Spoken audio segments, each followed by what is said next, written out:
आता आज कांद्याला सरासरी भाव काय मिळाला आणि एवढा पाऊस असून सुद्धा किती गाड्यांची आवक आली सगळं सांगतो, पण त्याआधी आपल्या अकाउंटला फॉलो करून घ्या. तर पब्लिक विषय असा झाला की सकाळी सकाळी गडबडीमध्ये बजरंगबलींचं दर्शन करून आम्ही हा छोटा हत्ती घेऊन निघालो कांदा मार्केटला. आता वैजापूर मध्ये जाऊपर्यंत पावसाने जराशी सूट दिलती, पण कांदा मार्केटवर पोहोचत नाही तर त्या भाऊचं परत आगमन झालतं.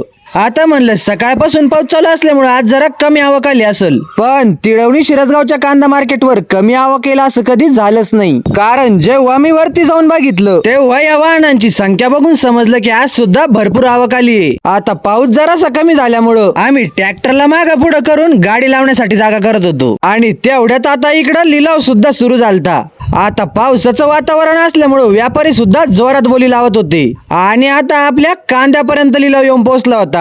आणि आज तर आपल्या कांद्याला 2000 रुपयांचा भाव मिळाला आणि सरासरी कांद्याचा भाव हा 1900 पासून तर 2200 रुपये पर्यंत मिळाला. आता कोणतं मार्केट कांदा विक्रीसाठी चांगलंय आणि तुम्ही कोणत्या मार्केटला कांदा नेता आणि तुमच्या कांद्याला आज काय भाव मिळाला ते कमेंट मध्ये सांगा. तोपर्यंत आम्ही येतो आमचा कांदा खाली करून आणि तुम्ही सुद्धा अशाच कांदा मार्केटचे व्हिडिओ बघण्यासाठी घ्या आपल्या आयडीला फॉलो करून. तर चला मग परत भेटू अशाच नवीन एका ब्लॉग मध्ये. तोपर्यंत राम कृष्ण हरी.